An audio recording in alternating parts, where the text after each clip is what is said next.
Welcome to Kali twisted stories part 2 2025। मतलब 2025 में ये दूसरी स्टोरी होगी मेरी। तो अर्जी नाम है इसका। अर्जी। ज़िंदगी अजीब है और इसे जीने वाले और भी अजीब।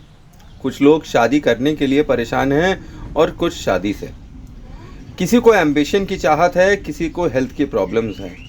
सबकी अपनी प्रॉब्लम्स हैं, सबका अपना अपना भाग्य है। यहीं प्रयागराज में काली बाड़ी के पास सोनू भाई रहा करते थे। माता काली के भक्त। वो कहते थे कि माता उनसे साक्षात्कार करती है। कुछ लोग मानते और कुछ नहीं। सारे दिन या तो ऑनलाइन या ऑफिस में लोग तरह तरह की समस्याएं लेकर उनके पास आ जाया करते और उनका कोई चमत्कारिक निवारण चाहने लगते। जो काम सोनू भाई ने खेल खेल में स्टार्ट किया था वो अब एक बखेड़ा सा बन गया था। दिक्कत ये थी कि लोग हर दिन बढ़ते ही जा रहे थे और सोनू भाई किसी योग्य साधु से मिलकर इस भीड़ को उनके हवाले कर कर माता काली का भजन कायदे से करने के लिए किसी एकांत स्थान में जाने के लिए तत्पर थे। पर अफसोस अभी तक कोई योग्य साधु नहीं मिल पाया था जिसे बच्चों को सौंप कर निकला जा सके। वो अपने भक्तों को, माता काली के भक्तों को बच्चों को ही तरह ट्रीट करते थे और उन्हें बच्चे ही कहते थे। हर दिन उनके किए जाप सारे श्रद्धालुओं में बढ़ जाया करते।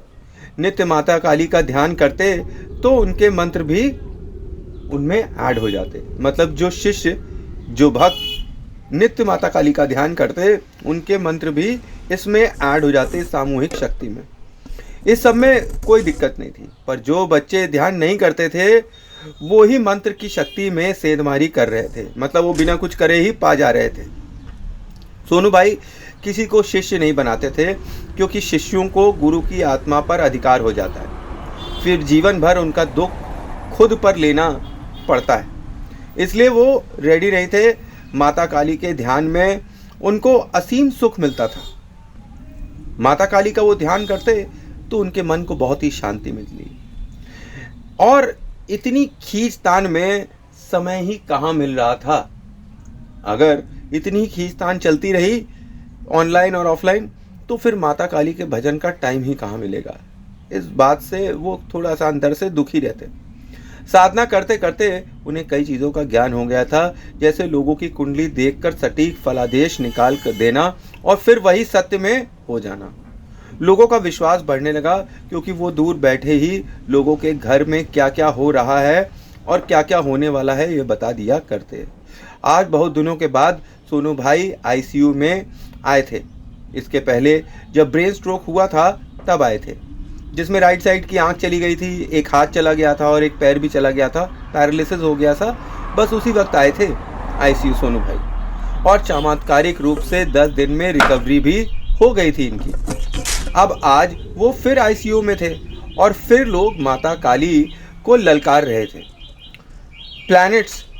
प्लेटलेट काउंट्स जो थे वो 15,000 तक हो गए थे और आईसीयू में नशे की मॉर्फिन के इंजेक्शन जैसी हालत सोनू भाई की हो गई थी और उनके रिश्तेदार व्यंग के रूप में आपस में कानाफूसी कर रहे थे।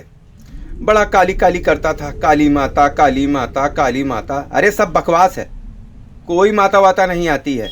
लास्ट टाइम डॉक्टर ने बचा लिया था इसलिए बच गया था, नहीं माता काली कर रहा था, यहाँ कैसे आ गया। अब की बार देखो क्या होता है इसके साथ। कहते हैं तकलीफ में लोगों की दबी हंसी बाहर आ जाती है। आपको तकलीफ है तो किसी की दबी हुई हंसी बाहर आ जाती है और ऐसी ही हंसी सोनू भाई के कानों में तेज पिघले हुए शीशे की तरह पड़ रही थी। सब के सब हंस रहे थे, सब के सब मजाक उड़ा रहे थे और ये सब माता देख रही थी। सोनू भाई ने मन ही मन सोचा, क्या सच में माता मुझे प्यार नहीं करती है?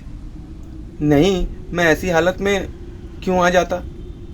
हमेशा मैं माता को चिल्लाता हूँ और बुलाता हूँ तो वह आ जाती है और बचा लेती है। इस बार नहीं बोलूँगा, देखो आती है कि नहीं आती है। मैं ही थोड़े ही प्यार करता रहूँगा, वो भी कुछ करे। इसी उधेड़ बुन में रात में कब आंख लग गई पता ही नहीं चला। रात करीब 2 बजे आईसीयू के उस बदबूदार रूम में गुलाब की तेज खुशबू आने लगी। आप तो जानते हैं हाइड्रोजन पेरोक्साइड की एक तेज बदबू आती है आईसीयू में। उस बदबू के बीच में गुलाब की खुशबू आने लगी। सोनू भाई ने आंख खोली तो अंधेरे में एक नीला साया जो 0 वाट के बल्ब में जिसकी डिम रोशनी थी उसमें दिख रहा था और उनके बेड के समीप ये साया आने लगा। सोनू भाई ने बड़ी फटी और बड़ी बड़ी आंखों से अंधेरे में उस ब्लू साये को देखा। अरे ये तो माता काली हैं। सोनू भाई के मुंह से यकायक ही निकला। आश्चर्य, पूरे आईसीयू में कोई नहीं था, बस एक भयानक और गहरा सन्नाटा और सोनू भाई और वो नीला साया। माता तुम आ गई? माता ने कुछ जवाब नहीं दिया, बस मुस्कुराती रही। अच्छा आ गई है तो बता दो दीपू और पूजा का क्या होगा?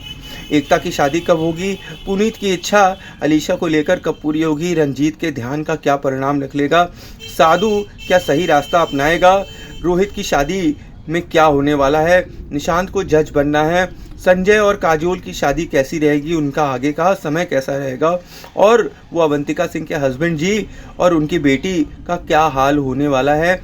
क्या उनके हस्बैंड जी तरक्की करेंगे, फिल्म लाइन में लेखक का काम करेंगे? और वो अजमेर के बच्चे जो अभी अभी आए हुए हैं और वो जम्मू का बच्चा सोहम, उसका हाथ कभी नहीं छोड़ना। कुलदीप, आकाश, निहारिका, निशु, स्वास्तिक, साइशा। सोनू भाई लगातार करीब 2 घंटे बड़बड़ाते रहे। इस पर माता ने लपक कर एक उंगली उनके होठ पर रख दी और धीरे धीरे गौतम बुद्ध के स्टाइल में मुस्कुराने लगी। माता के लिप्स चल नहीं रहे थे, पर आवाज़ आ रही थी, अपने लिए नहीं मांगेगा, मेरे लिए तो तुम पूरी आ गई हो माँ, और क्या मांगूं? बाकी जो चाहिए था उन्होंने मांग लिया और मैंने भले ही घंटों तक उनकी फरियाद तुम्हारे सामने करी, पर इच्छा तो माता तुमने मेरी ही सबसे पहले पूरी करी है।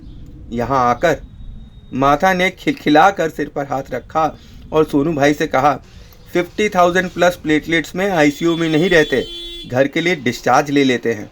आज 3 दिन हो गए हैं, एक अच्छी चाय नहीं पी पाई हूँ। तो कैसी लगी कहानी? आई होप अच्छी लगी। जय मां काली, जय मां तारा, आप सबका भला हो।